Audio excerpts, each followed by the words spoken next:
بسم اللہ الرحمن الرحیم۔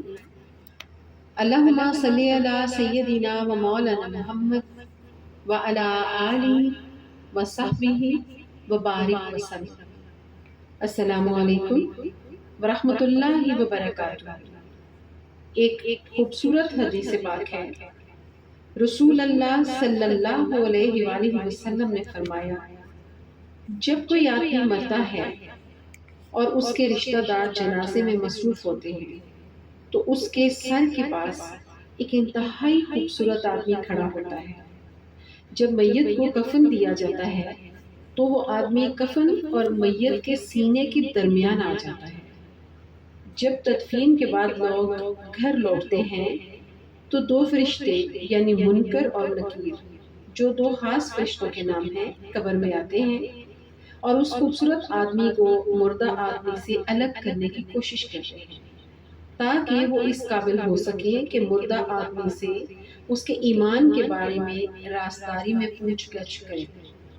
لیکن خوبصورت آدمی کہے گا، وہ میرا ساتھی ہے، وہ میرا دوست ہے، میں اسے اکیلا نہیں چھوڑوں گا۔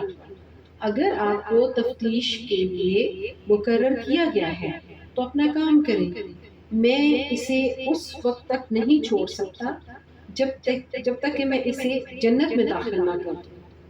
اس کے بعد وہ اپنے مردہ ساتھی کی طرف متوجہ ہو کر کہتا ہے کہ میں وہ قرآن ہوں جسے تم پڑھا کرتے تھے، کبھی بلند آواز میں اور کبھی دھیمی آواز میں۔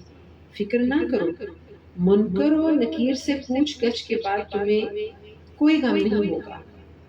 جب پوچھ گچھ ختم ہو جاتی ہے تو خوبصورت آدمی جنت کے فرشتے سے اس کے لیے مشک سے بھرا ہوا ریشمی بستر ترتیب دیتا ہے۔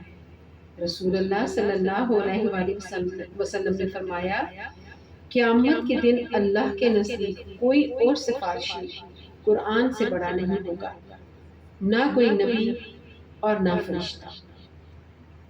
برائے مہربانی اس حدیث کو زیادہ سے زیادہ لوگوں تک پہنچائیں، کیونکہ رسول اللہ صلی اللہ علیہ وآلہ وسلم نے فرمایا، مجھ سے علم پہنچا دو، خواہ ایک آیت ہی کیوں نہ ہو۔